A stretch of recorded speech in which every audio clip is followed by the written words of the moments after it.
안녕하세요. 슬기로운 스테이블 코인 생활입니다.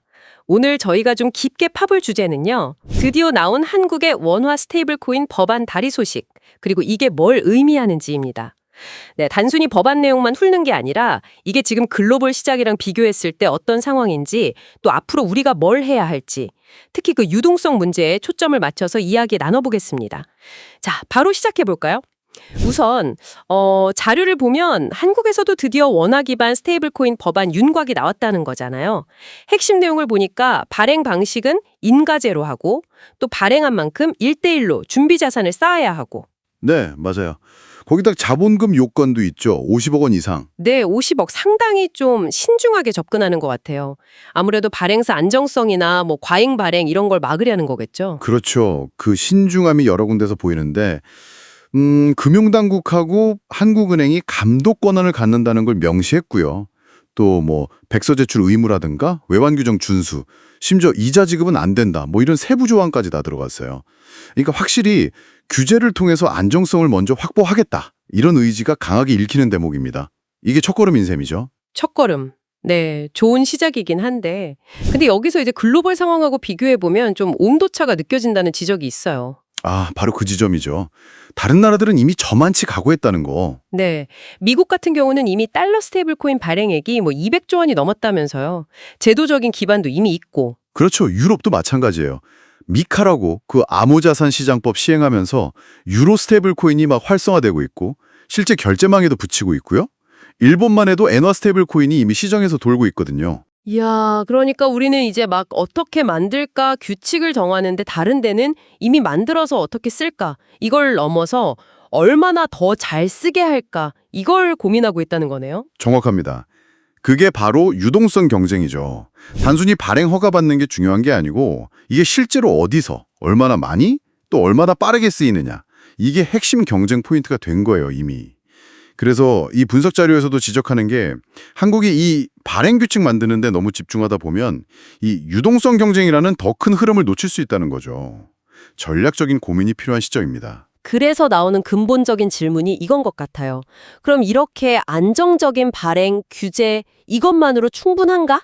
이 자료에서도 강조하는 게 스테이블 코인의 진짜 가치는 발행 그 자체가 아니라 이게 실제로 막 돌고 쓰이고 다른 글로벌 네트워크랑 연결될 때 나온다 이거잖아요. 네, 바로 그겁니다.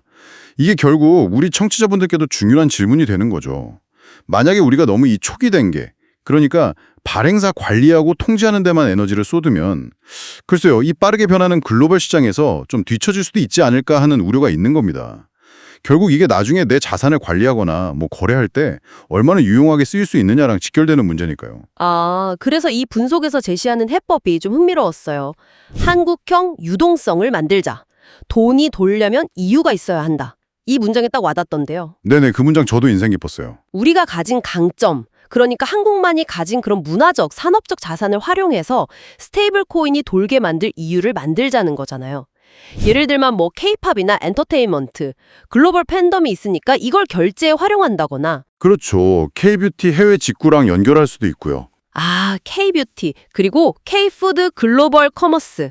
아예 더 나아가서 방산이나 첨단 기술 수출 대금 같은 B2B 영역까지도요. 맞습니다. 단순히 그냥 국내에서만 쓰는 암호화폐가 아니라 이런 한국의 강점들을 잘 엮어서 원화 스테이블 코인을 글로벌 시장에서도 이거 괜찮네, 좀 가지고 있어 볼까? 이렇게 만들자는 거죠. 매력적인 돈으로 만들어야 한다는 겁니다. 그렇게 하려면 뭐가 필요할까요? 일단 글로벌 표준하고 호환되는 건 기본이겠죠. 그래야 해외에서도 쓸 수 있으니까요. 그리고 방금 말씀하신 그런 한국적인 컨텐츠나 서비스를 잘 접목해서 아주 매력적인 사용처를 계속 만들어내야 하고요. 또 중요한 게 스타트업이나 핀테크 기업들이 좀 자유롭게 창의적으로 이걸 활용할 수 있는 그런 환경을 만들어주는 거.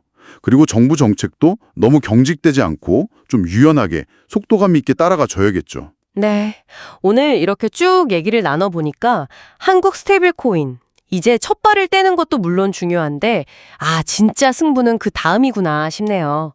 우리가 가진 강점을 어떻게 이 유동성이라는 실질적인 가치로 만들어낼 것인가, 이게 핵심 과제인 것 같습니다. 그렇죠. 그래서 마지막으로 이런 질문을 한번 던져보고 싶어요.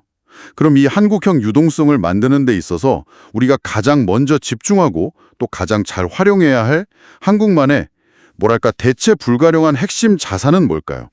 단순히 K 콘텐츠라고 뭉뚱그려 말할 수 있을지 아니면 그 안에 더 구체적인 무언가가 있을지 이건 다음번에 더 깊게 이야기해봐도 재미있을 것 같습니다. 네, 아주 흥미로운 질문이네요.